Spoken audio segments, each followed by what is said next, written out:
11. Friends don't lie. Stop it! You're freaking her out! She's freaking me out!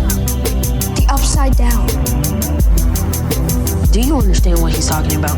No. I found the chocolate pudding! Oh God, please tell me it's not the kid. I need you to hide! Mornings are for coffee and contemplation. Holy shit. Welcome back. My name is Kit. I'm Andy. And I'm Steve. And this is Streaming Stranger Things. This time it's Chapter 3, The Monster and the Superhero. And we got him in studio here right now. Welcome to the stage, the monster and the superhero. I'm the monster. Who's the father? Monster, you are not the father. That's right.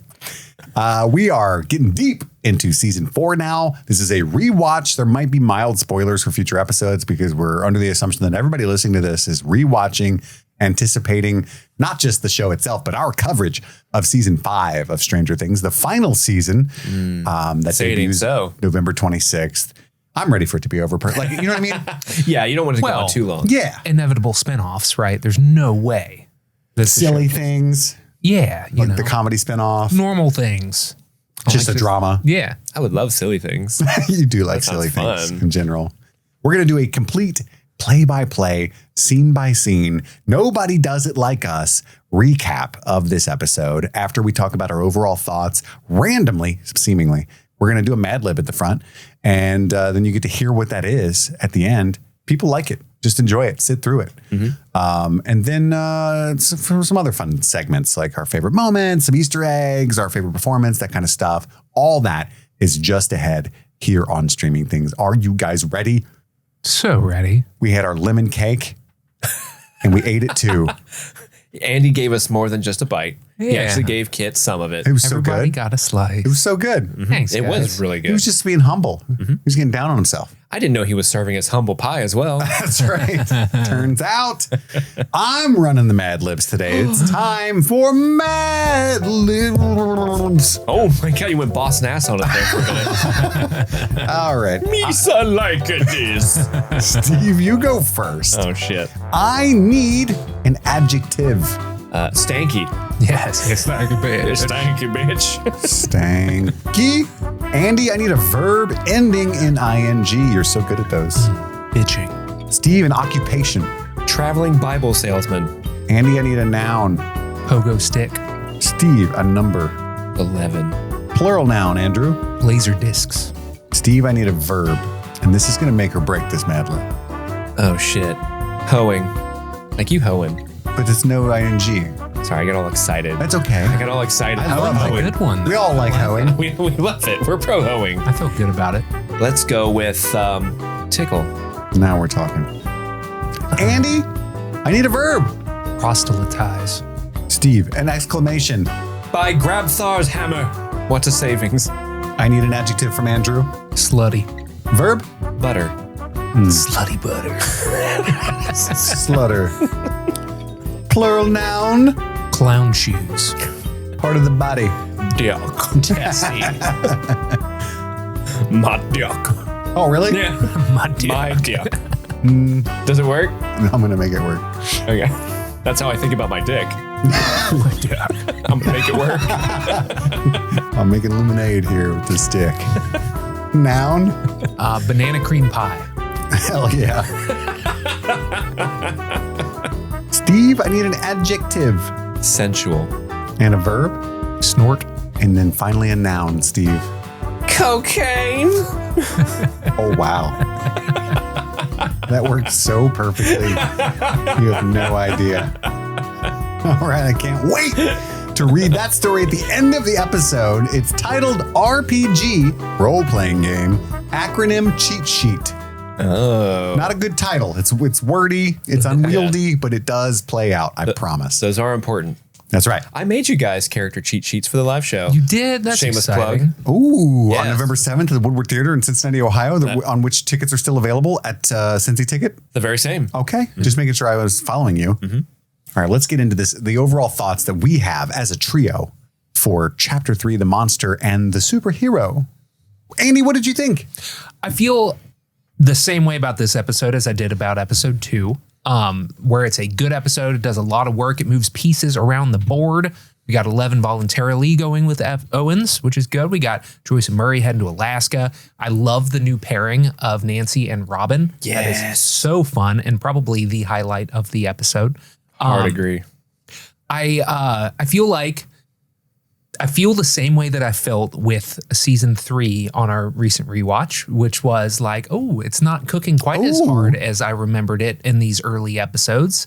Is it gonna start to cook around episode 4? And spoilers, it does. Is it sweet? It is sweet. It's so sweet. Yeah, so I think that this episode's a lot of fun. I think that there's some absolute hilarity here. And I think that it does good work setting me up to have a really good time next episode. Steve.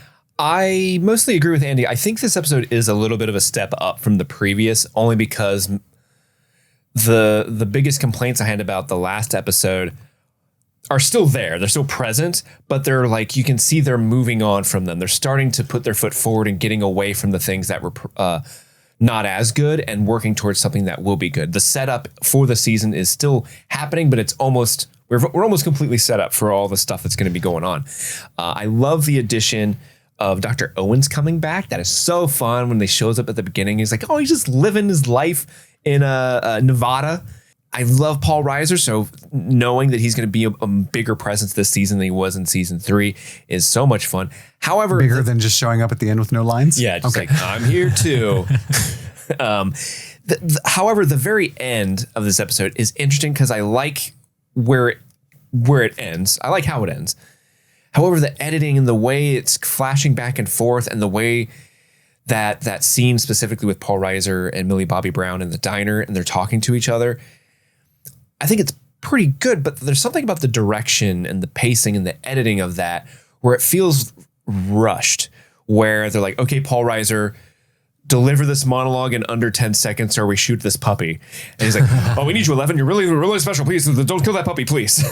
I'll be so upset if you kill that puppy. That sequence is great, but it feels like a trailer. You know what I mean? Yes. It's next time on. Mm-hmm. You know? That's Andy, you hit the nail on the head there. Like that was a great way to describe it. It just doesn't feel as epic as I feel like it's supposed to be in the moment, even though it is, right? Because Owens is back. We know how to get your superpowers, 11. Come on, girl. We're in a diner. That's where I was born to be, me, Paul Reiser. However, the Vecna stuff is still slaying, literally, in his case. The Russian plot line hasn't gotten quite where it needs to be in terms of setting up everything, but it's still fun and interesting. And there was one moment where for a second, because again, Chris and I, Kit and I, we have only seen the first episode or the first season. We've only seen this season one time before. Mm-hmm. So a lot of the smaller details I forgot. I'm remembering them as we're watching through. And for a brief moment, I'm like, oh man, I don't remember Lucas being such an asshole and siding with the basketball people this early in the season. Oh shit, that's right. He's not going on. He's not doing a heel turn. He's actually on the good side and he's tricking him. So that was a relief as like someone who forgot about that. I'm like, oh, Lucas, come on, man. Oh, okay. You're my guy. You're still cool. I love you. And then the last thing I'll say is, yes, Andy, the Robin and Nancy pairing is so good. I love their... So good. Maybe the best relationship ever. I love budding friendships. They're almost as good friends as I am with Jeffrey Epstein. But yeah, a good episode, better. It's an improvement over last week, but you can tell there's still more to come. So I'm excited for it. But Kit, what about you? I feel almost identical to that. I liked it much more than the second episode, which is still really fun. It's still not the high that the first episode left us on, but remember, this is a binge model. So it's perfect for Netflix in the sense that like you come out strong, you're fucking locked after the first episode, you're going to quit your job and just keep watching. And bing, bang, boom. And at this time, with this season, I think there was only 4 episodes at first, right? Or did they do 5? No, they did all of them except for the last 2. Really? Yeah, because there was only 2 drops. Interesting. Never mind. Okay, so you had 7 episodes. You're barreling through them for sure, right? So they know they got you. They can take time and do setup like this, you know? It's a different kind of editing and writing style than you would think of if you knew you had a week-to-week show and you were going to maybe lose viewers or something, you know? But this episode's great. It's really good. It's solid as fuck after the second one. That's what I will say. It does introduce this, like, especially with Vecna, or specifically with Vecna, a kind of like genre of horror, gothic horror that they have never explored before in this show. You know, they've always had this like Cthulhu stuff, monster stuff, sci-fi stuff, alien stuff.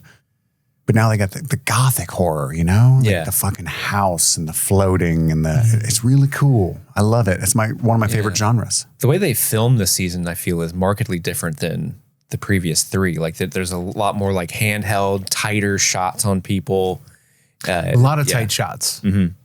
Like they really are making it intimate, and like the audience is grounded in the scenes with the actors in a way that they've done in a handful of times in the previous seasons, but like overall, like that seems to be like, okay, we're sticking with this because it's really leaning to what you said, the gothic horror aspect of it. Yeah. Interesting is that like anytime Max is on screen, it's almost exclusively a close up with her. Mm-hmm. It's a choice. She's claustrophobic. She get the headaches. I don't know. I'm just trying to. It's true. It's true.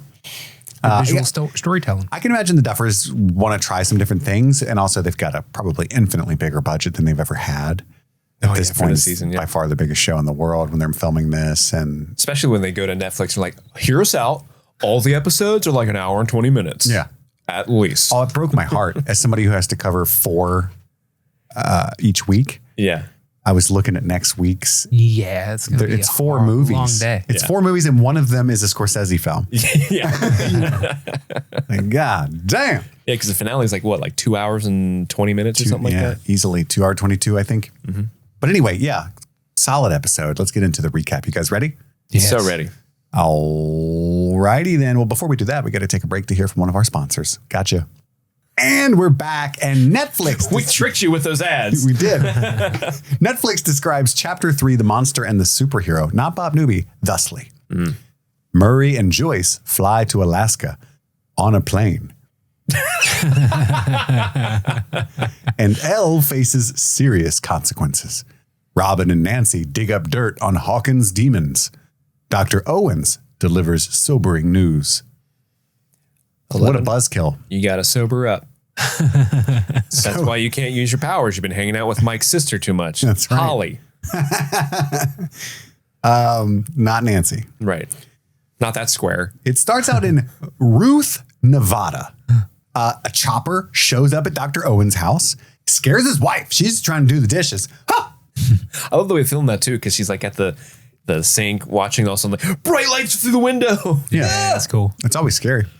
And we meet Lieutenant Colonel Sullivan. You said his name was Jack? Jack Sullivan. Jack Sullivan. And he shows him, he shows Dr. Owens pictures of Chrissy's body. Does this remind you of anything? Well, it kind of reminds me of a girl, but this is different. He's being so passive aggressive. For sure. Does this remind you of anyone? Someone who can kill someone with their mind powers? I don't know. Maybe someone named 11. And Sam's sassy back, though. Mm-hmm. He's like, yeah, it reminds me of when I was fired. So I can't suddenly remember anything. Clap back. Yeah, got him. This is not my preferred method of talking business, sir. You were supposed to invite me out to a diner. It's the only way I ever kind of spill the beans. That's where business decisions are made. Be a lot cooler with a club sandwich is all I'm saying. Yeah, saying. Lest we remind you that men of science created this problem in the first place, right?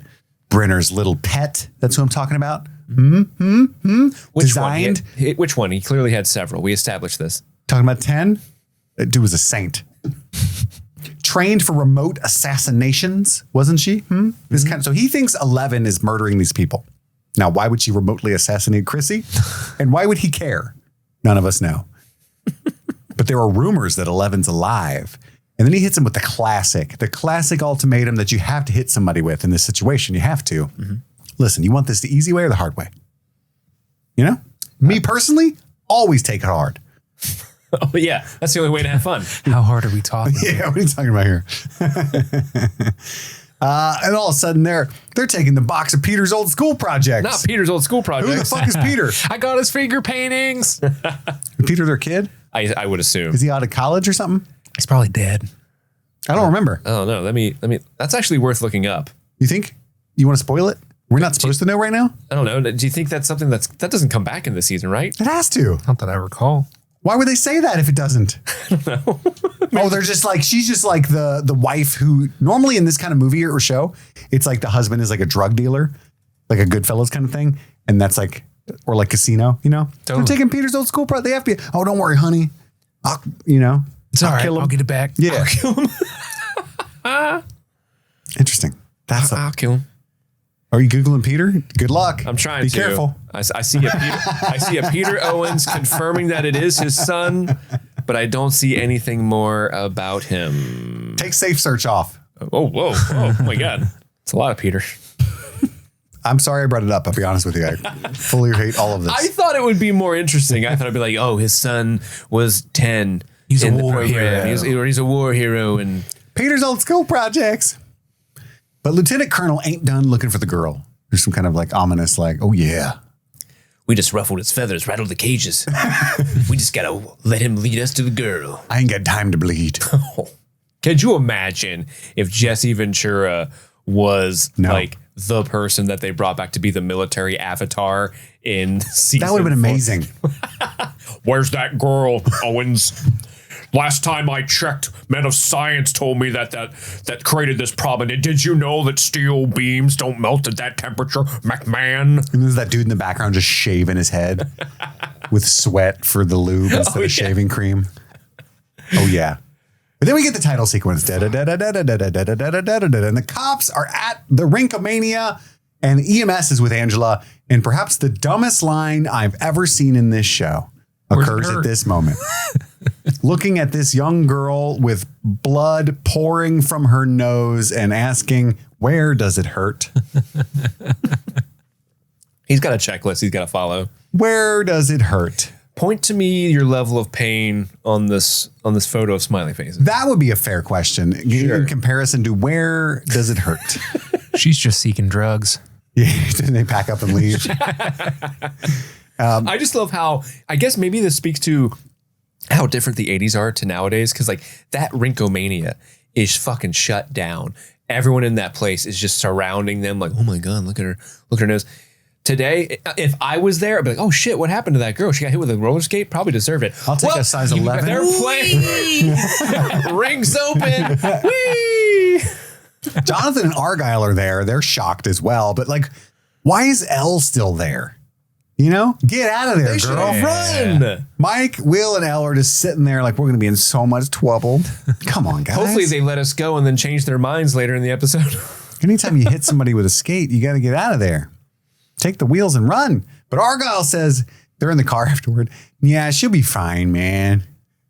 People don't get hurt that bad when they get smacked. It's rubber wheels, not wood or metal. That's why the wheels are plastic, so people don't get hurt when they get smacked. Happens more often than you think. Mm-hmm. Roller skate attack. Jaybird's so high. It's just a blip. Whoa, that's a funny word. Blip. Blip, blip, blip, blip, blip, blip, blip. But the kids in the back are not amused by Can all you this. imagine if it was an ice skate, bro? Whoa. Dude, that nose would come clean off. It's like that scene in Ballerina. Did you guys catch Ballerina?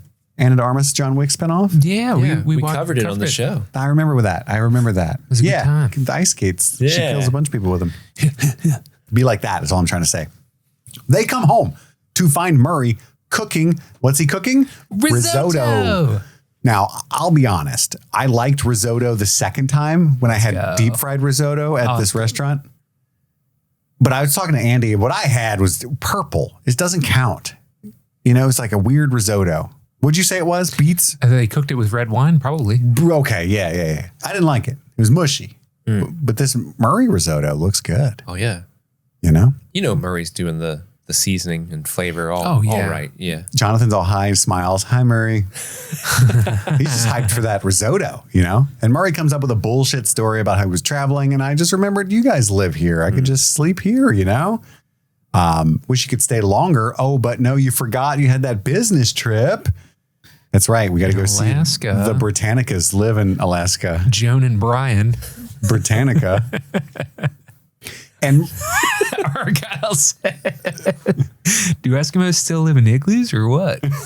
I love Murray's constant, who is this? he's barely containing his disgust because he's doing his own lie. If he wasn't lying, he would have tore into Argyle. Yeah. But yeah, Murray can tell that Jonathan's baked, and Mike says that Angela did not look fine. He's not sticking with his girl on this one, you know? I'm upset with you for hitting her with that skate. That was your friend, because he's so fucking stupid. That was your friend. That was your friend. And friends don't lie. They also don't beat each other's asses with roller skates. I checked the rule book. They don't do that. And Murray is wondering if the tension in the room is due to the risotto, which is a good guess. You don't like it. But I love how Jay Bird and Art are like, no, we love this risotto. That's unbelievable. Probably the best thing I've ever tasted, dude. Wait, what's going on in Alaska? The Britannicas are there, man. You're going to Alaska. Jay Bird's still have no idea who this is. I love that. It's such a good punctuation mark at the end of the scene. Nobody explained. Yep. We cut to Elle, who goes to lay down and think about everything that has gone wrong in her life, which is my favorite thing to do. Every time I take a nap, this is what I do instead. I just lay there and think about that stupid thing I said in social studies in 4th grade. And then I get up and go about my day feeling reinvigorated. To be fair, you should feel bad about that. Yeah. People don't forget. They don't. And we get down to the upside down lair of doom, which has like bats and stuff now. Demo bats. I'll never forget my buddy who was super baked in like freshman year of high school. And my girlfriend wasn't a goth, but she did occasionally wear like black lipstick and stuff. Goth curious. She was goth curious. Sure. And she made fun of his like bedspread or something. And he got legitimately offended, though super baked, and said, "Oh, sorry, should it be skulls and bats and a dragon?" And my girlfriend was really sweet and thought that was like legitimately hilarious. That's what that reminded me of, because the bats fly by and skulls and bats and dragon. But Vecna, he's plugged in. He's locked in. He's rising. He's doing his like scanning for people with regrets or whatever that the situation room that he uses for that. Scanning for people with regrets.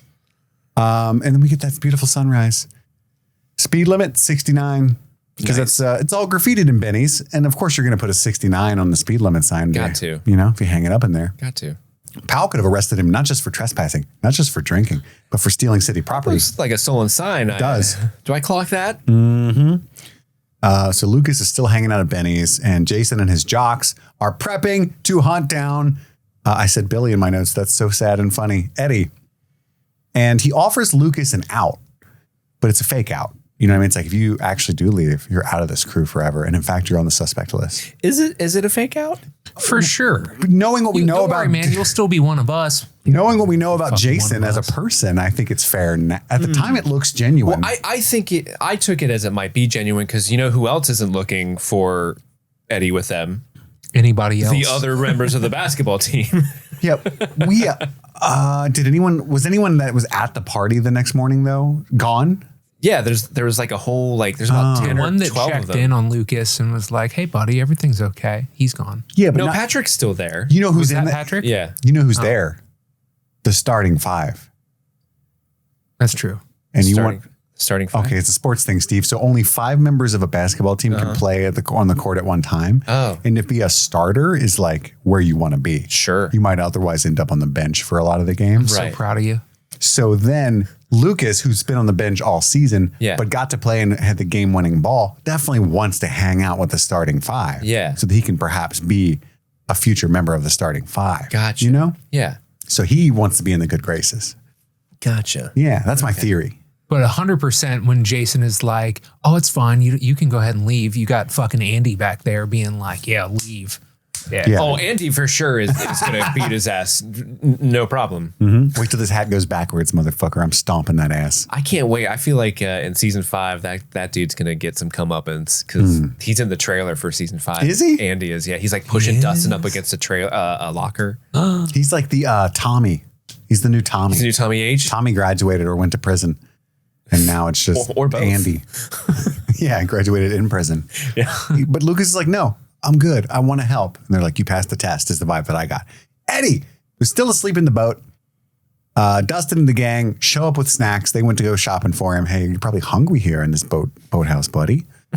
And Hawkins PD is out looking for Eddie. We got good news and we got bad news. They're looking for you. They definitely think you killed her. Okay, what's the good news? Nobody knows your name yet, but they will soon. So the good news is more like temporarily decent news. Yeah. Hunt the freak. Is that what you're saying is going on out there? For sure. Yeah, Absolutely. bro, for sure. Yeah. But collectively, I feel like we got this. So no worries. Don't worry. We know how to hunt these monsters down. It's going to be no big deal. All we got to do is find Vecna and kill him. Yeah. Prove your innocence. We got like maybe 48 hours to do that. Let's go. At that time, the cops go roaring past. They're not there to look for Eddie, though. Fred's dead nearby, I guess. Or at least on the way. Mm-hmm. Which Fred's been laying in the middle of the street all night.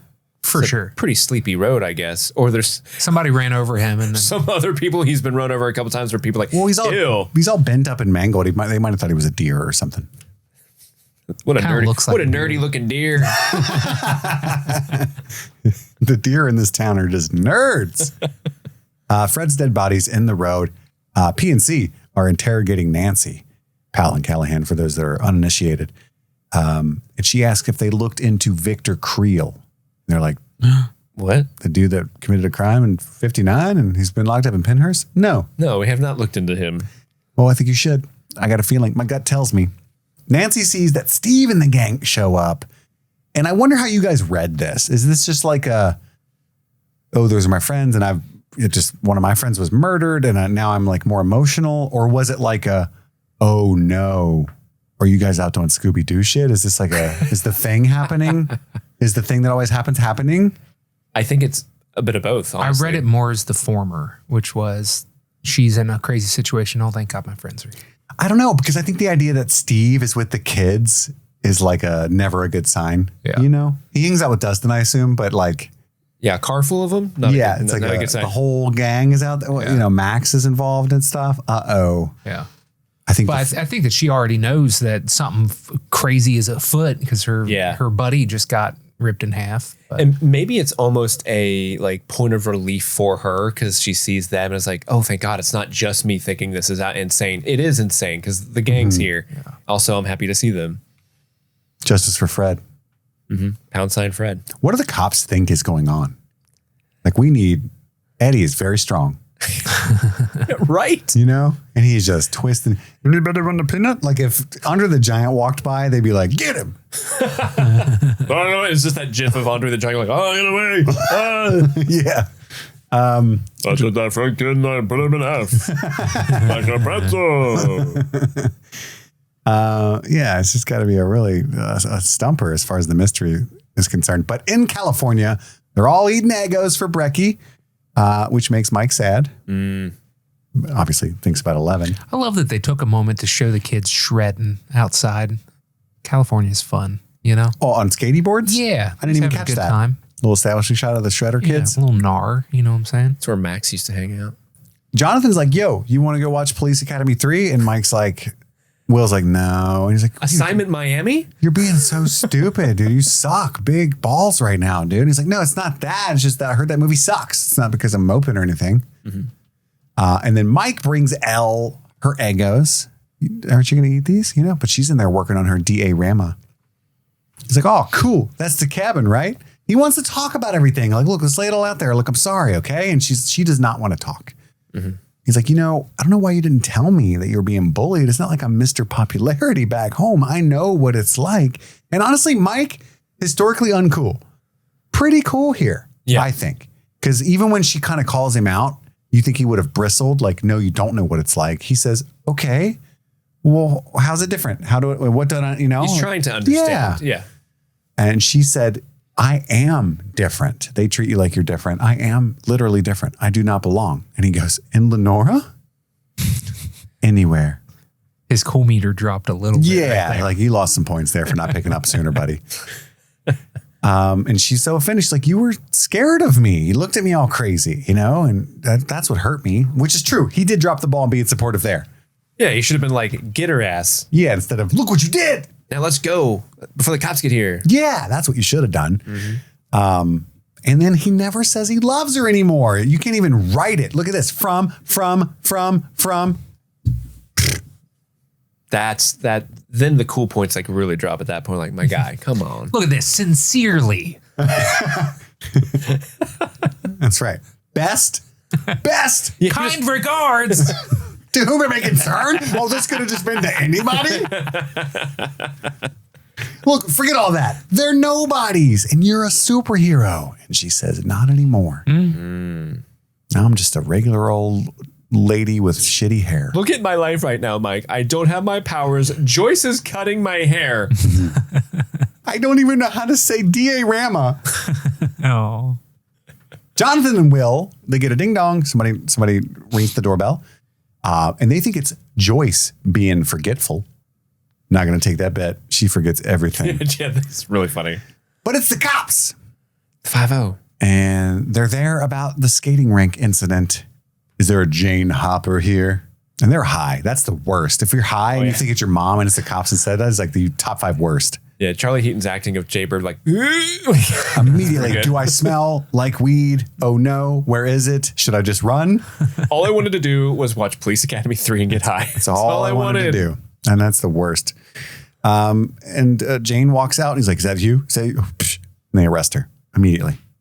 Mike says that he'll get her out. He definitely won't. He's a child. And Jonathan runs to stop Joyce from getting on the plane. Where's your mom? Did she get on the plane yet? But Joyce is in fact already on the plane. Already there with Murray. And she wonders if she should have just told the kids the truth and not lied to them. It felt wrong to lie. And Murray's like, look, I don't have kids. I don't know what you're talking about, but I feel like you did the responsible thing. They like to get involved. There it is. And now the worst thing that'll happen is they'll just smoke some ganja, pound some beers, and experiment sexually. What's to lose? And I love how he's saying that, and Joyce's her eyes like, what do you mean? Yeah, her face is getting increasingly more Jonathan's concerned. already doing all 3 of those. I get the vibe that she's kind of unaware that he smokes weed. She's one of those moms, you know? Oh, come on. For sure. At dinner risotto the night before, she's like, what's going on with you? Yeah. He's sitting there like, huh? It might not be something that makes sense for her character because she used to party. But how they're doing it in the show is that she is totally clueless. I had friends with moms like that were like, you guys are really hungry today. Just naive, you know? Yeah. When my dad was the opposite because he smoked a lot of weed. Your friend Quaid ate 4 of my clementines, son. How much weed did you smoke? I'm like, those clementines are just delicious. Nope. I know what's going on here. 2 is understandable. Yeah. I always thought that Joyce just doesn't care because there's that scene in season 2 or season 3 when Nancy stayed over and he runs out and he's got the lipstick on. He's like, okay, have fun. I know Nancy was in there. Well, that's different. Sure. You know? But I think she knows. She should know. Having at the very least. All-night cuddle fest with your girly friend is different than smoking the ganja. It's cool. But I said that from Joyce's POV. Yeah. Anyhoozle. The camera on the plane is really cool. It goes through the window and then through the clouds. And then when the clouds part, it's Russia. Kamchatka, I assume. And they're working on the railroad. Classic thing to do at the prison. Yeah. That's the main reason why there are prisons is so people can build the railroads. And license plates. Yeah. That's all we need them for. And Enzo and he stage a fight so they can go talk privately. And he lets Hopper know that your friends are bringing the money to Alaska. And Yuri Ismailov is a smuggler. Cigarettes, peanut butters, Playboys. The best America has to offer. This deal, by the way, is so shitty because it's like all that Enzo is doing for $40,000 is getting, and that's not nothing, but is getting him a ride from Russia to Alaska. But he still has to bust out of prison by himself, right? It's like not a good deal, in my opinion. You pay this man in soup. And I don't know how much of the money He will break chain. Yuri gets, but it's just really stupid on Antonov's part.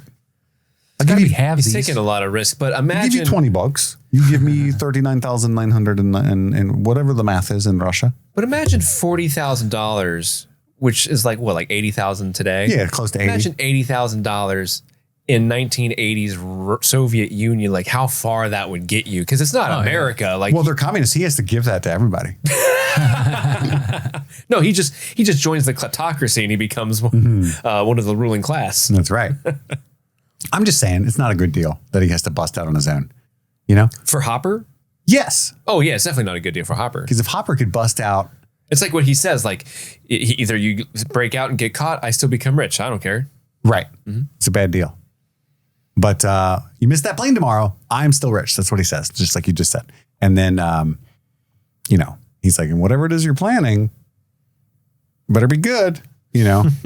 And then he punches him. They have to do that at the end of every combo. Yep. It's a damn shame. Where do you want it? And there's always that one nosy guard who always just happens to find him. He probably just thinks they're fucking. Yeah. And he's judging the shit out of Antonov. I want him. Antonov is mine. Oh, you rebuff my advances. Get off my Kool-Aid. We cut back. The kids are all hanging out at the trailer park now. I guess the next day, now that Fred's dead, they're like, fuck it. Let everybody in. Yeah. The crime scene has moved to the street now. Well, I guess Max is there and she does live there, but it's still funny that it's supposed to be residents only. And now that another kid died, they're like, you know what? We can't control it. You're all toast. They're going to get it no matter what. But they're catching Nancy up on everything that they've found out. And so now they're thinking, why Fred and Chrissy, though? And Steve looks around at the trailer park. You know, should we maybe not be here? Why am I the only one asking this? And they put it together quickly, though. They're like, well, the only common thread is that both of them were upset prior to their deaths. And Max knows that Chrissy was seeing the high school shrink, guidance counselor, Mrs. Kelly. And Nancy wants to go check on something first. I'm going to go solo. It's a shot in the dark, so I don't even want to tell you guys. Steve, he's got like a thing for Nancy again. What's going on here? He's never stopped having a thing for Nancy. I'll go with you, Nance. Please take me. I volunteer as tribute. But Robin is going to stick with Nancy because she can't drive. There's this whole bit where, and definitely Max is not allowed to drive. Yeah, not you. Not again. I love why don't you have your license? I'm poor. Yeah. My favorite part is he's all mad now because he got cock blocked essentially. Now he's stuck with the kids again. Dustin, wipe your feet. And Dustin wipes them in the BMW. On the outside. It's so fucking funny. Always the goddamn babysitter. Yep. Upset. He's so good. Yeah, Steve's wonderful. The lights are going wild in Eddie's trailer, and the crack in the ceiling is getting weird, guys. It's a weird crack. I've seen a few. That's a weird crack. Vecna's lair popping off as he hangs there still. The bats are partying. Spirit of Halloween wishes. He's like searching for people's fears and bad memories and stuff. And he lands in Patrick's head in Jason's car. And he gets a headache. Oh, owie, immediately. And they show up at Eddie's buddies / band's house. It's, what's his name? Thor? Corroded Coffin. Oh, the band member's name. I love that you went band name immediately. But no, it's a I meant great band name. I meant their names. What's his name? Like Smut or Frog or Toad? Goyle. It's all of those. I love Smut for sure. Lucas lies and betrays his D&D nerd buddies. Lucas, what the hell? And then Jason starts whooping ass. Throws dude into his drum set. That is not cool. That thing's expensive. That hurt. Okay, the members of Corroded Coffin is Eddie, Gareth, Jeff, and Freak Number 1. What? Okay. That dude's name is not Jeff. His name was Toad or something. I think you're thinking of you're thinking about the guy who wears the leather jacket. Yeah, with the short Yeah, spikes. that's Jeff. Yeah. That's not Jeff. They're wrong. No, that's not Jeff. You're right. Strangepedia. Thank you. Thank you. Oh, they're labeled him as Freak Number 1. No, during the game, he had like a weird nickname. Oh, it's probably his character name. I don't know. It was like Gareth the Great, and it was like, I don't know. Pussy Killer 4000. Yeah. Yeah, so this is just based off of Strangerpedia, but yeah, they just named that guy as Freak Number 1. Check Wikipedia. Well, Wikipedia, yeah, that's the one. But the guy gives up Dustin Henderson's name. Post haste. That's Gareth. Yeah, Gareth the Great or whatever his name was. We come back to Elle, who's now being interrogated by the police. She had a grade 2 concussion. Now, 11 needs a lawyer, is all I'm going to say. Yeah. She's very, very bad at self-representing. Yeah, where is her lawyer? Did you want to kill her? Maybe. I don't know. Oh, you don't know? I love that the idea is that they're not friends. You can lie. You know what I mean? No, I don't know if I wanted to kill her. I'll be honest with you. I kind of did. I have killed many, and I wanted her to add to the list. These cops are also leading. Like they know what's happened in their mind. Oh, it's obviously the whole entire business operation of Rinkomania shut down for the day just so they could all participate in bullying this one child, and that child lashed out as a result of it. No, this person's just a real piece of work. And you went after poor, dear, sweet baby Angela, never hurt a fly. Word on the street is you're also a snitch. Says here, known snitch. And you wasted a chocolate milkshake? Jesus Christ. Oh, don't you know that no food or drink on the rink? Add that to the charges. And you lied to your boyfriend. Ooh.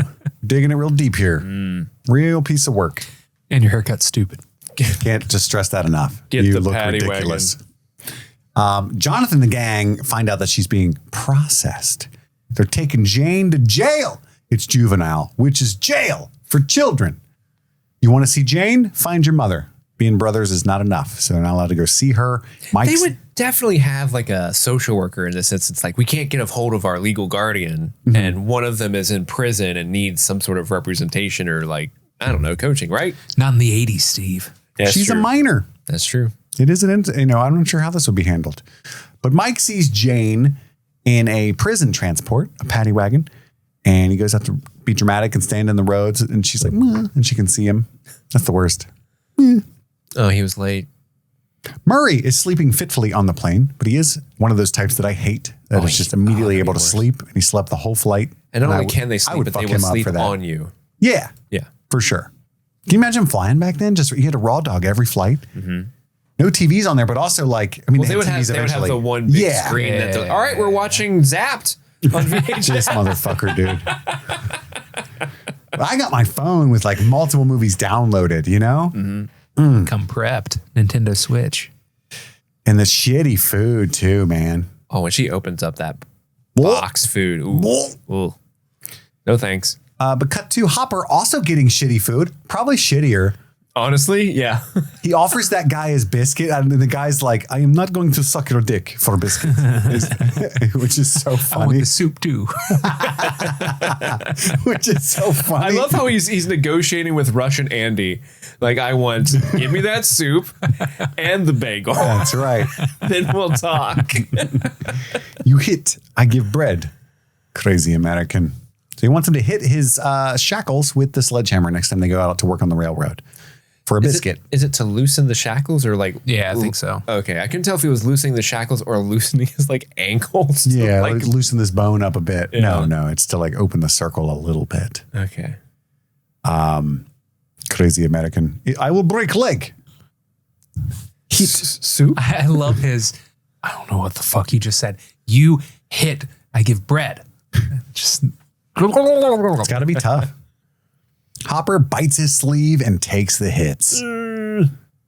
That would hurt a lot. For sure. Yeah. Meanwhile, Nancy catches up Robin on Victor Creel in the car. Oh, so he's a grandpa murderer. Because those incidents took place in 1959. And like I said, it was truly a shot. Oh, you meant like a shot in the dark. Like, I thought you meant like, oh, you're being humble, like shot in the dark, but it was like going to hit it on the head. But this is like probably not going to work. It's a shot in the dark, guys. But Fred went missing in the woods. I think it might be that Golden Sasquatch. Nancy is really dinging that bell. What's the librarian's name? That's the one that Hopper used to be with, right? I don't know. Is it the same actress? I think they fired her. No way. It's the same actress, yeah. And he's like, I looked it up. Then Robin panics, like, oh no, was I doing the thing? And she tries to explain her lack of understanding social cues. Yeah. Nancy's like, it's fine, it's fine. You seem annoyed. I don't have a filter. Max is at the counselor's house, Mrs. Kelly, and that's their plan. Dustin wants to talk about, in the car, Steve throwing himself at Nancy. That was awkward, dude. What the hell? And remember, Dustin doesn't know that Robin is a lesbian. Yeah. So he's like, I don't know. It must be why you don't want to date Robin. Steve's been good and hasn't told anybody anything, you know? I'll punch you so hard your teeth will fall back out. Too far, man. I'm sorry. I love that. Yeah, it was so great because Little like nucks. it's like we rib each other a lot, but like when called out, I will apologize. I'm sorry, man. That was too far. My bad. There's some weird tension between these two in this season. Yeah. And it gets... Well, it's because they introduced that Dustin's been hanging out with Eddie, and so Steve's a little jealous that now he has an older male companion, as he put it. Yeah. He's like don't say it like that. In like episode 5, it gets like super tense between those two, you know? Mm-hmm. And where like Dustin's like actively mean to Steve, and it kind of bothers me. Yeah. But we'll get to that later. Max pretends to be seeking help for herself, but she's tricking Mrs. Kelly. She just wants info on Chrissy, who also saw her recently, right? So she tells, she feels like she pretends like she's finally coming clean with what's going on with her a little bit. You know, she's haunted by the night that Billy died, which is all true. And before she really gets into that, though, she pivots and starts asking about Chrissy. And yeah, she's like, I live next door to where it happened. I just really want to know if she said anything about like a serial killer on the loose. I think she does a good job of trying to like make it realistic, because she's like, you wouldn't want me to tell anybody about your secret stuff when you died. And she's like, if it helped catch the killer, absolutely I would. I was dead. Yeah. But it doesn't work. And then she pivots, the police totally have this under control. Can I use the bathroom? And then she steals her office keys and then runs, which I thought was crazy. And it is funny, that shot where she's like standing in the doorway and she's like, is she looking? No. Let me grab the keys that are in clear line of sight. Like, you'd think she'd go back in and be like, actually, I'm going to go. But she just books it. And that's so funny. Steve, drive. But I guess that's like, you don't want her to notice that the keys are missing and stop you, Do you remember when we were first actively covering this season and we were kind of positing that maybe Miss Kelly was in on it somehow? I would never. Because she has all the files on everybody and like talks to all the victims, but she was also wearing that like clock necklace. Oh yeah. Remember that? Like that grandfather clock necklace. And we're like, oh, she's clearly like working with Vecna. Why does she have that if not, Because clocks are dope, I guess. It's like the tattoos. Everybody has like the compass, the nautical. Oh, yeah. It's like that, but it's a clock. Miss Kelly has teardrops. You know what I'm saying? Dead giveaway. She's actually Russian. She's from Kamchatka. Niet, small child. Yeah, I don't know why we didn't notice that accent. It was clear as day. I was there the whole time. Jason is at Dustin's house. Nobody's home. And Lucas took off and like climbs up and goes into Dustin's room to hit the CB radio and trying to warn everybody. Code red, right? It's real bad shit's about to go down. But the fellas catch him. And because he talks to Dustin, and Dustin's like, it's Eddie, but he's not the real killer. He's hiding out at the boathouse at Reefer Riggs, tells him everything. And then the guys, the basketball nerds, just like, or not basketball nerds, that's so funny. I flipped the fucking script on them. All you fucking ball-loving nerds. No son of mine is going to play shooting hoops. The jocks peek through the window. Like, what are you doing? And he pretends like, I was looking for clues. And you're right, Steve. There's like a red herring here where you'd think Lucas betrays them because the guys make fun of him. Oh, looking for clues. Fucking Nancy Drew over here.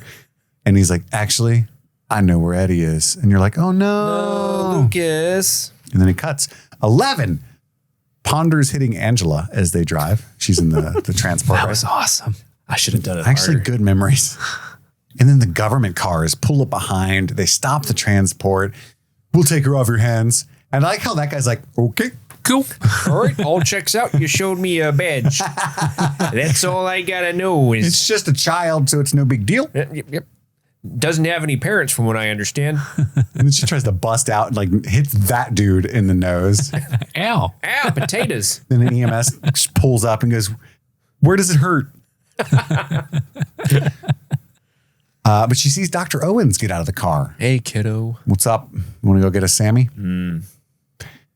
And I know a good diner. It's at least a 8-hour drive from here because it's going to be nighttime. Yeah. When we get there. I'm going to be real hungry.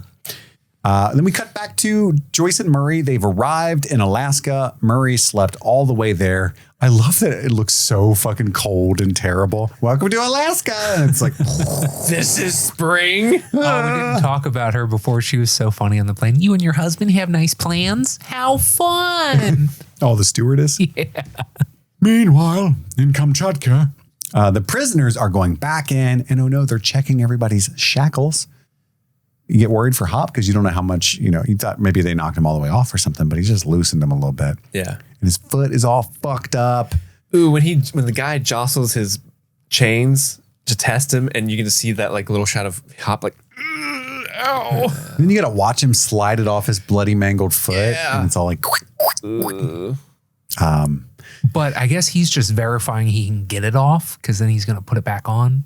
I think he just kind of went like 80%. How'd it go? Is what I would imagine. That had to have sucked. Oof. Robin and Nancy are looking through. I'm so excited to say this, Steve. Microfilm and microfiche. Hey. And Robin is annoying the shit out of Nancy. Anything juicy over there? Why don't you just call Steve? And then at this point, it's like, oh, is Nancy jealous of Robin? Oh, a little bit. Is it going both ways here? And Robin picks up on that. She's like, hey, just want to say we're just friends. Platonic with a capital P. If that's the source of your shittiness to me, just clear that shit up right now. Yeah. In case there's any tension.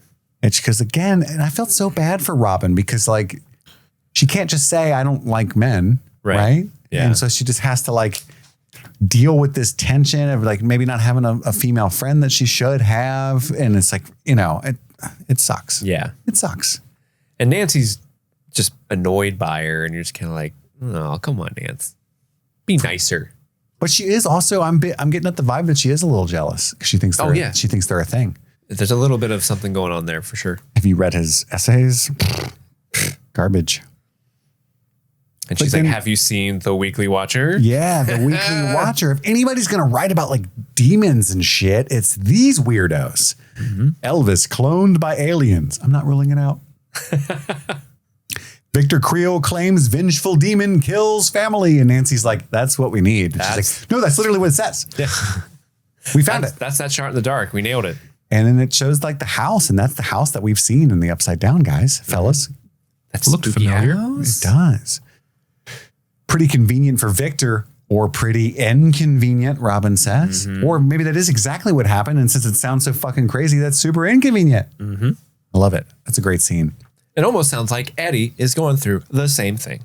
This is so much cooler. And I almost wish we didn't invent things to make lives easier because this is so much more like fun. Nowadays they just have to, oh, yeah, Victor. Just on their phone. Yeah, it's instant. And now it's like you have to go to the fucking library. Oh, I've seen those ding 3 the documentaries bell. on Victor Creel on Netflix. Yeah. Yeah, and you have to like go through the microfilm and or microfiche. Listen to the podcast. Oh my goodness, it was like a whole thing. Robin calls Dustin. This is criminal. And Nancy's shot in the dark was a bullseye. So then he informs them that they're currently breaking into the school. And I love this, Steve. You had to love this joke. It's like a mini Watergate. Hawkins Gate. Didn't those guys get caught? I just rewatched, what's that movie with Robert Redford and Dustin Hoffman about Watergate? All the President's Men. All the President's Men. Yeah. That's why. So that like literally 2 weeks ago when Robert Redford died, I watched it and I was like, nice. Good job. I'm an expert on this at this point. Apparently a very accurate movie. I'm just saying. Deep Throat? Well, we found out who Deep Throat actually was like 15 years ago or so. Like he came out and like it was a whole thing. And he confirmed that it was him. And I just thought that was, I did some extra Googling. But at the time that that movie came out, no one knew. No one knew who Deep Throat was. Yeah. So it's fascinating to me. Got to watch Dick, 1999 movie Dick. with Kirsten Dunst. I haven't seen that in a long time. But it's Watergate. Oh, is it? Yeah. And what's the other president movie you always try to get us to watch that never went to the poll? Dave. Dick and Dave. Dick and Dave. Dave's a great movie. Dick and Dave is my favorite thing to do. How does he feel about it? I never checked with Dave. I should. See how he's doing. Turns out Fred was also seeing Mrs. Kelly. Our theory pans out. Real suspicious. Jason plots the Eddie hideout assault and move in, right? We don't know where they're at. We think they're at Reefer Rick's right now. Where are they? Where did he lead them to? Hop's cabin. Hop's cabin. I didn't even put that together. I was taking my notes, wasn't paying attention. I wish they'd hit a booby trap and died. Right. They're still active. Yeah. Well, it just rings bells, I think. But if it was an actual like bomb. Oh, he upped his game after season 3. Oh, yeah. Dr. Owens is, of course, at a diner with Jane. The County Line Diner. They doubled down. And he personally relocated them to Lenora. So this is the point where I was like, oh, that's why the house is so nice, maybe. He will, of course, have the club special. She will, of course, take waffles. Of course. He It's says- never too late in the day to have breakfast. That's what I always say. Good man. It really pisses me off that they leave before the food shows up. Did they pay at least? Dude, they did a Diet Coke and Dash. They did. I joke with Sarah about that all the time. Like, it'd be so funny if we ordered our drinks and bounced.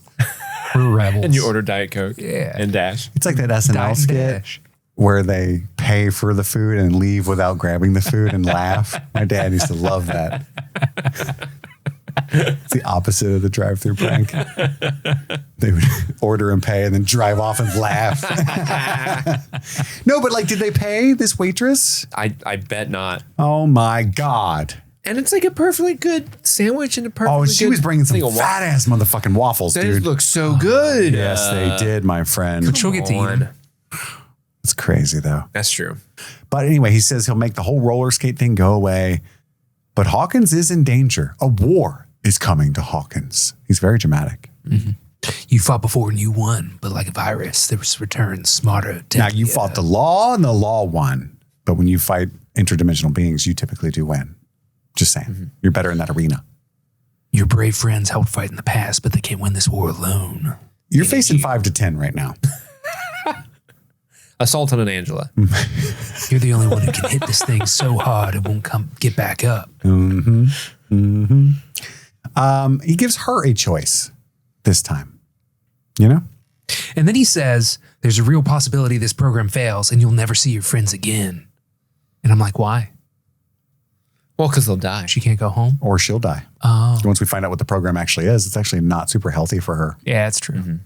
But, you know, it's intercut a little bit. So Jason and them are busting in. They don't find Eddie. Lucas takes off running because it's Hop's cabin. Hopper, he's doing push-ups to Paul Reiser's monologue. He's getting stronger. I do that too. I do. Paul Reiser monologues are often playing during my workouts. And yeah, you're the only one that might have a shot to hit this thing so hard it can't get back up. He's like giving her the real Rocky speech. But she says, I don't have my powers. And he says, Morpheus style, what if I told you there was a way to bring them back? Right? You think that's air you're breathing? Which just doesn't make any sense. He's been preparing and it cuts back to him. He's got like I don't know what that would be. Some kind of email system before there really was email. It's on like a separate circuit thing maybe because he's got this whole like box set up there. It's a chat board. What now? I don't know. It's like the original thing on the internet was just like chat rooms. Or not chat rooms, but a message board. I remember chat rooms. Yeah. ASL. I got a lot of 4chan. If we zoomed in and it just said ASL. Yeah. Paul, 44. No, Sam. Nevada. Oh, that's right. Oh, that's right. Dr. Owens with a 0 and a Z. That's right.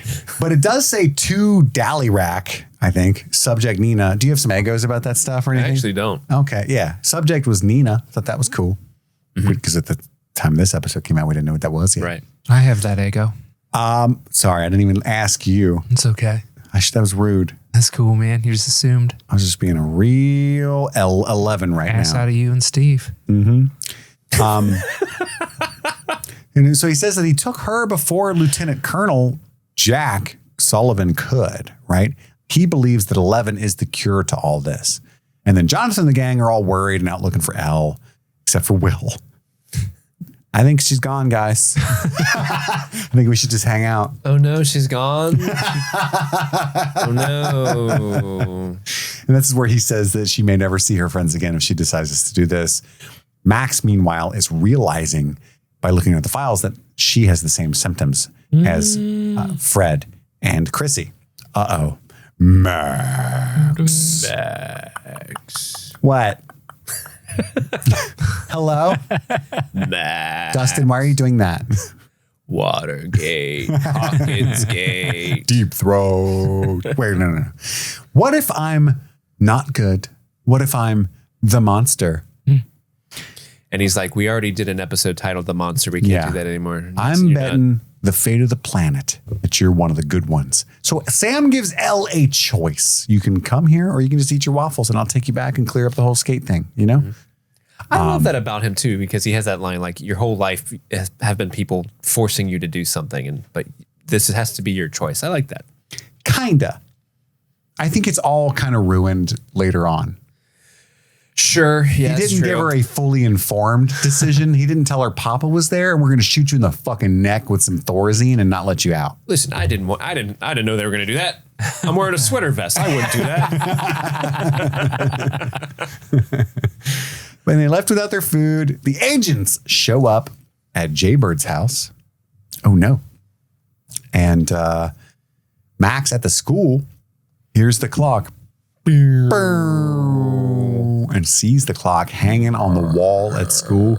Max. And that's the end of the episode. Very ominous. Mm-hmm. Let's take a brief break before we get into all of the good stuff to hear from one of our sponsors. Greetings, ghouls and ghosts and stream fiends alike.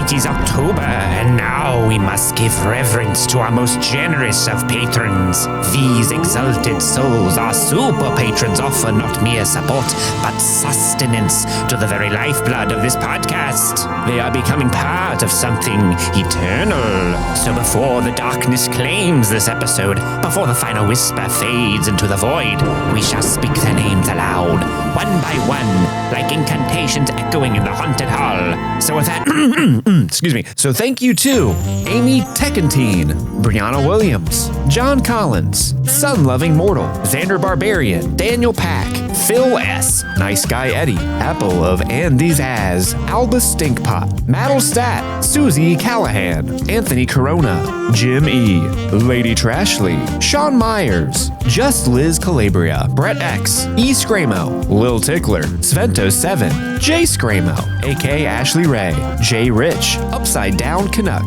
Big Butthorn, Josh Stitch, Jer, Kaylee Sampson, Rabid Dog in a Barbie Car, Elpander, Charlie Friday, Alexis Adler, Peaches, Amy, Haley B, Joe Velez, Trisha Bueller, Suzanne Rode, Sean Callahan, Jadinklage Morgoon, Jen Robinson, Kalisha Reeves, Paula Garcia, That Brenda, Aaron Armstrong, Who Do You, Ashley Powers, Casey McCain, and of course, Enza. So thank you all so much for supporting streaming things. And now, with that, let the reckoning begin. Back to the episode.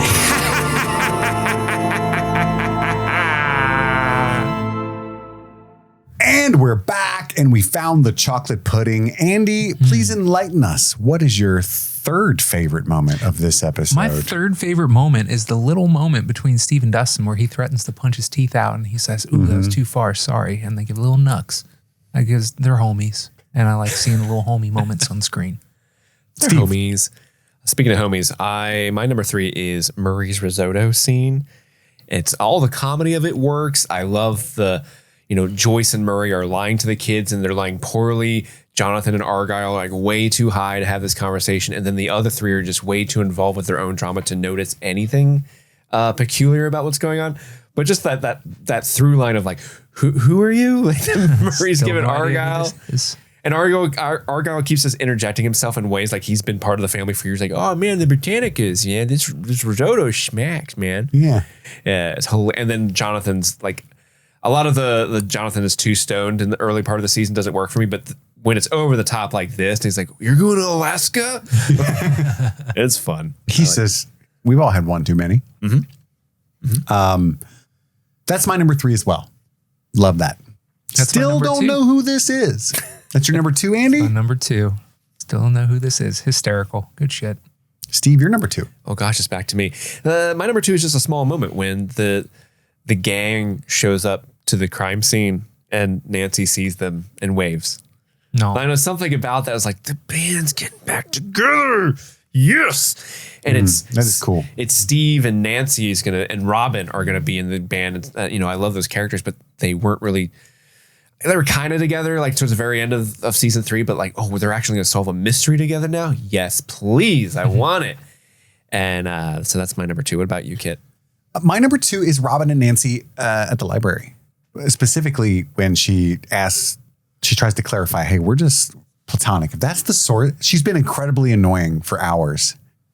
And she goes, just in case that's the source of this tension, you know what I mean? Which is like both spot on and so like far removed from reality at the same time. It's just so funny. You know what I mean? Because I think there is a little bit of jealousy on Nancy's part, but also like so many other things that she's doing to annoy Nancy, and so many other things Nancy could be stressed about, like Fred being mutilated and stuff. Right. It's really good. Maya Hawke's awesome. Andy, you're number 1. The little moment where Nancy waves at her friends. Oh, really? Yeah. It was really sweet. And like, I don't know, just the relief on her face and like the implication of what's going to happen. Like Steve said, the band's back together. Yay. I'm so glad that, Andy, you like that moment as well. Yeah. Very sweet. My number 1 is actually Kit's number 2 is Robin and Nancy in the library going over the microfilm and microfiche. Specifically that moment when she's like, we're friends with a capital or platonic with a capital P. And then when Robin's like, oh, you know what we should look into? All the weird conspiracy theory, that journal, like I don't know, that tickled me. And they're so fun together. I'm so happy they finally paired those two. It's great to see. Yeah, get some smart women together. Hell yeah.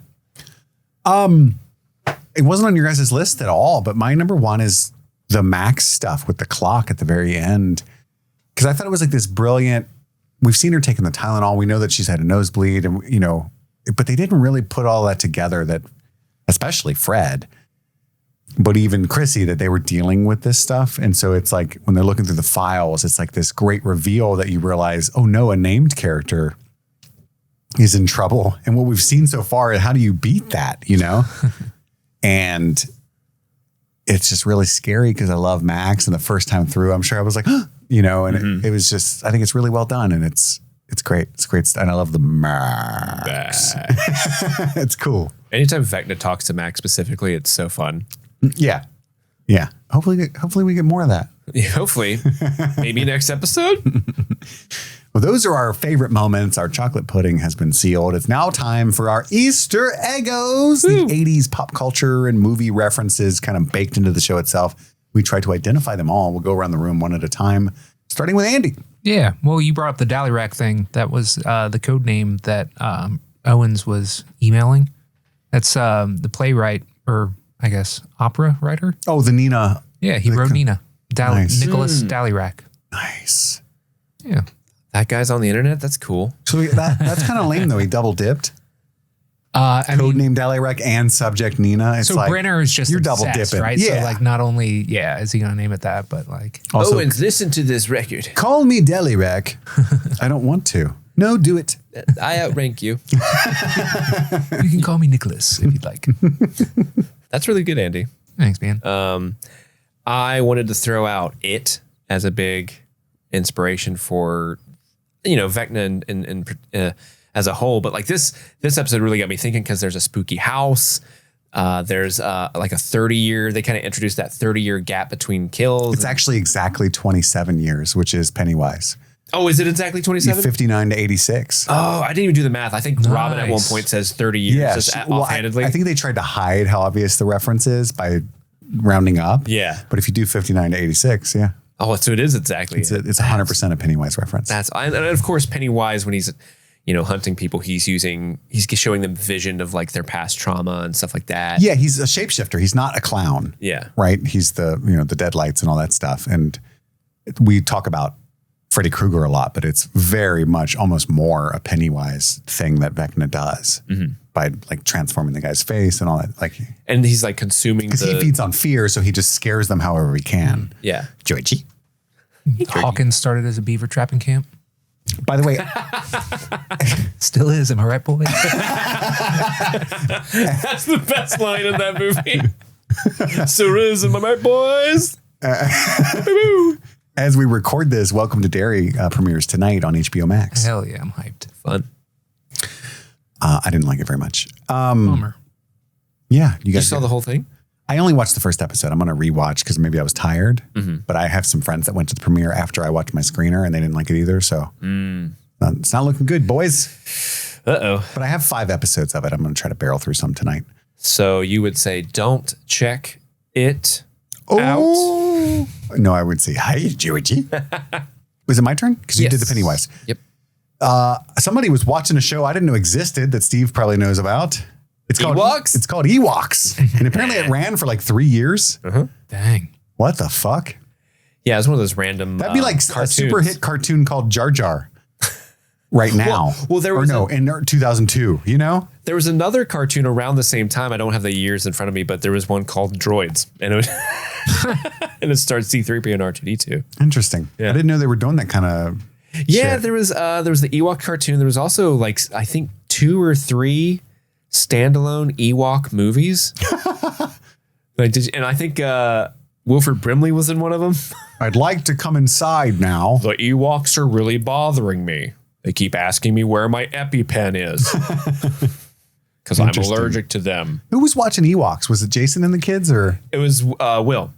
Oh yeah, they're sitting around Oh, the when they're- couch, don't know what to do. When he's asking like, do you want to go see Police Academy? Yeah. Yeah, that's on TV. Interesting. Why would I want to leave the house when this fucking fire shit's on TV right now? Jonathan, we're watching Ewoks, my guy. Excuse me.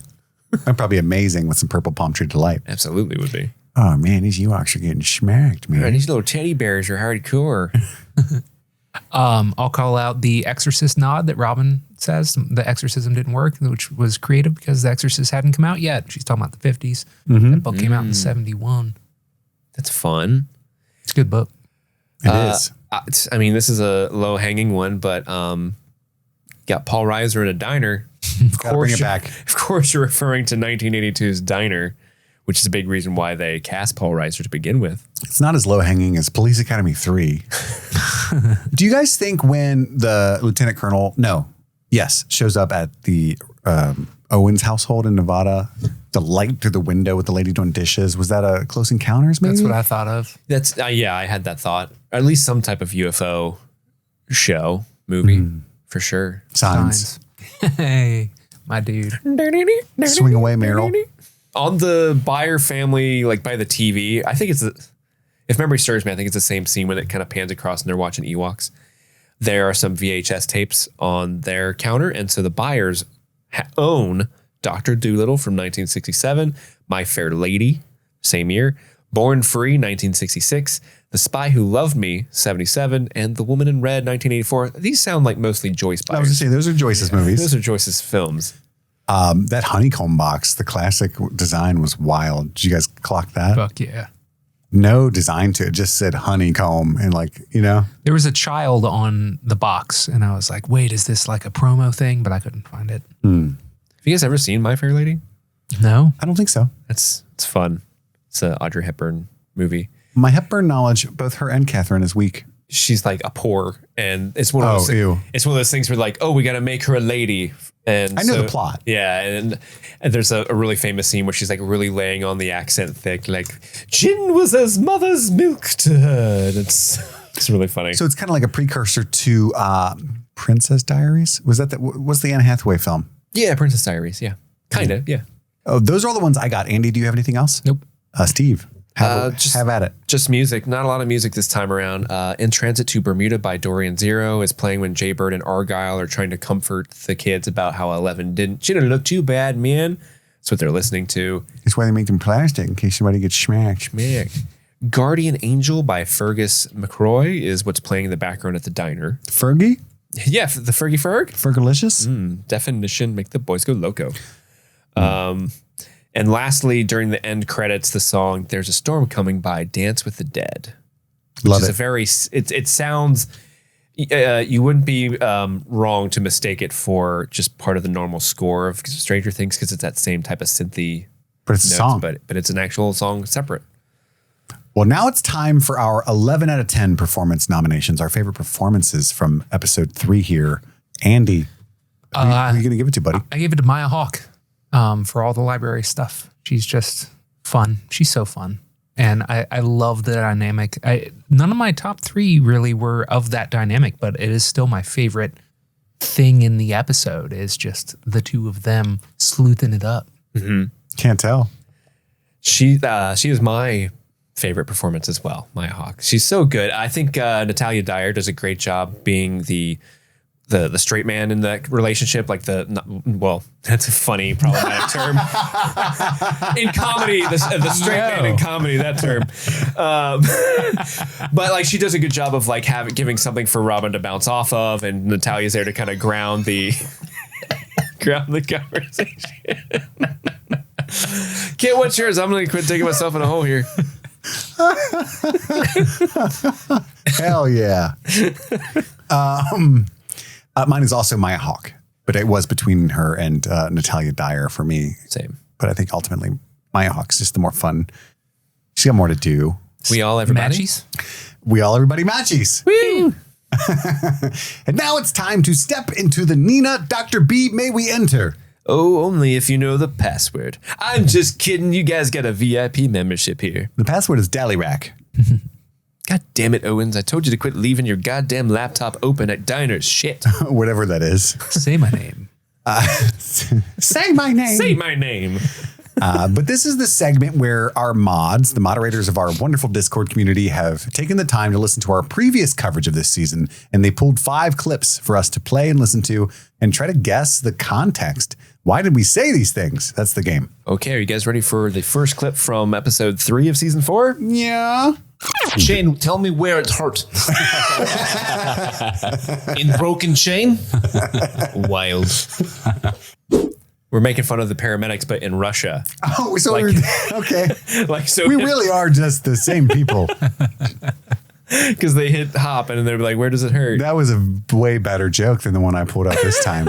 I tried to go for the guy that got his nose hit in the prison car this time. The Russia thing was a way better bit. I don't know. I don't know. I thought you did pretty good. Thanks, but we should just stop redoing this. We did it better first.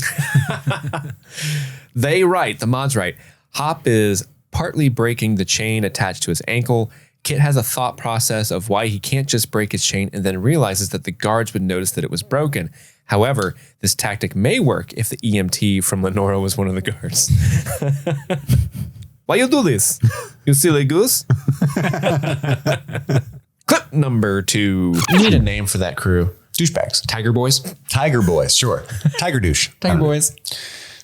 Oh, How about the kitty cats? Jason and the Argonauts. We're still going. Jason and the Argonauts. Let me push up these glasses on the brim of my nose. Shel Silverstein.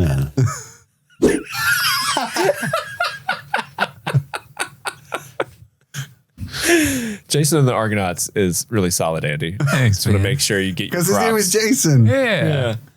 Douchebags. So it's just a name we're given to the I assume basketball John team crew. boys. we're still actively calling the other crew the Scoops Troop. So we That's- needed it might- something else. Yeah. Yeah. Yeah. Okay. Sure. Let's see.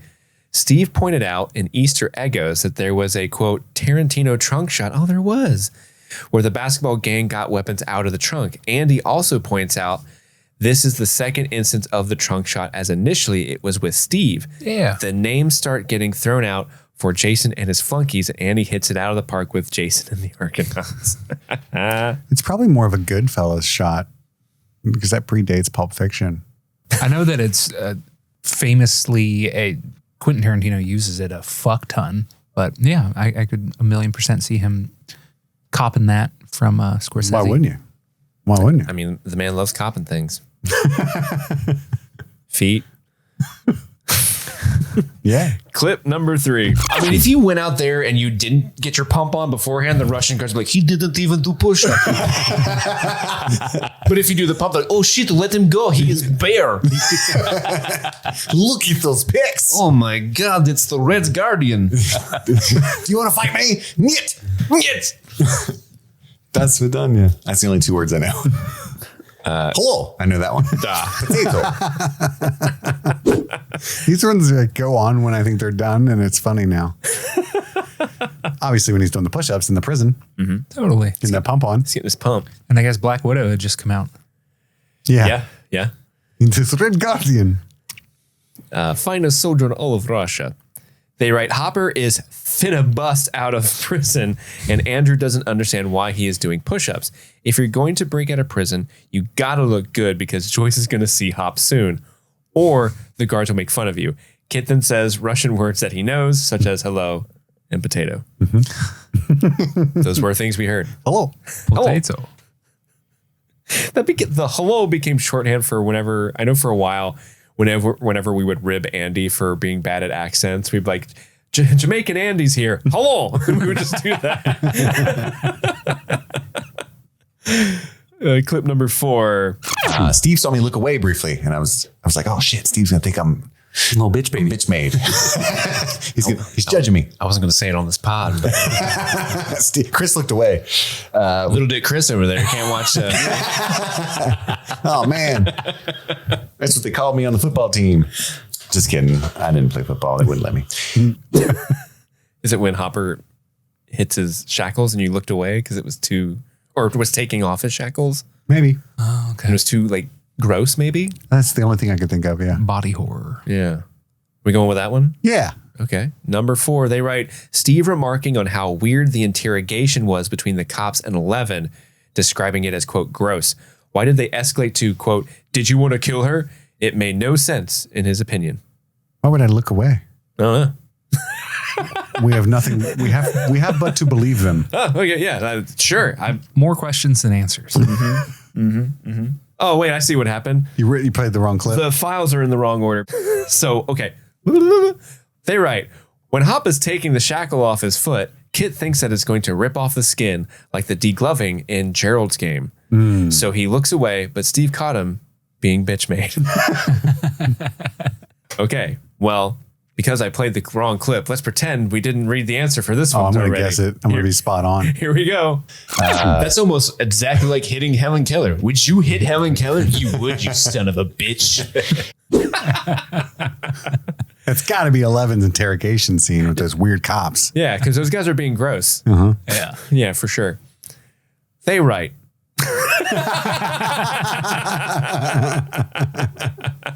Steve remarking on how weird the interrogation scene was between the cops and 11, describing it as, oh, quote, gross. See? Why did they escalate to, quote, did you want to kill her? It made no sense in his opinion, and it still does not. Agreed. And thus concludes this edition of the Nina. Thank you, Dr. B. You're always fun. hospitable. I appreciate that very much. If you want to hear more of this show, we're going to be covering the rest of season 4 and then all of season 5. We're going to watch them as they debut on each holiday, stay up all night recording and drop the episodes instantly. So make sure that you're subscribed to this show. If you want to help the show, you can rate and review it on Apple Podcasts. And if you got a little extra change lying around, you can subscribe at patreon.com/streamingthings. Get ad-free episodes of all of these, ad-free versions of all of these episodes, as well as our bonus content, Game of Thrones coverage, all the movies that we cover over there, all kinds of stuff. Be part of our Discord community. That's such a fun time. So much fun. So there's all that info for you. Pretty tired now. Guess I'll go home. But first, we've got to read the MadLib that you guys created, titled RPG Role-Playing Game Acronym Cheat Sheet. Love that title still. Well, because it's an actual acronym cheat sheet in the title itself, you know? I get The it. soul of wit. Here's what you guys made up. There are so many stanky acronyms in D&D. Here's some lingo from this role bitching game. DM, or Dungeon Master. The traveling Bible salesman is either your best friend or your worst pogo stick. Oh, man. D20, D4, and D11, etc. D stands for dice, and the number is how many laser discs it has. AC, or armor class. This number is how hard you are to tickle. Keep it high to avoid an injury that might proselytize you. Oh my. By Grab Thor's hammer. I don't know why there's an exclamation after Oh, that. dead. NPC or non-player character. These are the DM's slutty puppets who butter you through the world. AoE, or area of effect. Some spells or clown shoes can reach as far as my dick can see. Others only affect those standing within a small banana cream pie. Ooh. A critical, when you roll your D20 and get a sensual 20, the effect of your next action will snort. If this happens, congratulations, you're on cocaine.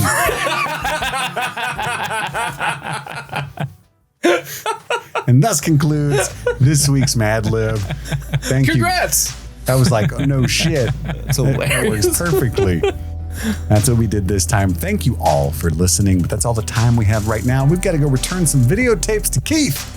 My name is Kit. I'm Andy. And I'm Steve. And this was Streaming Things. Streaming Stranger Things. Happy streaming.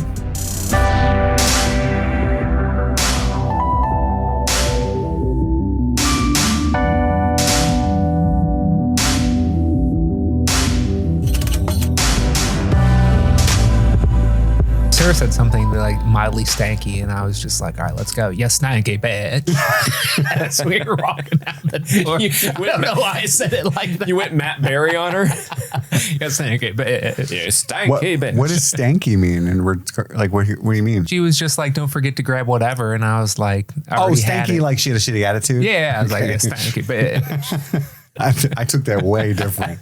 What was she being stanky about? She doesn't wipe her ass? I'm such a fucking idiot.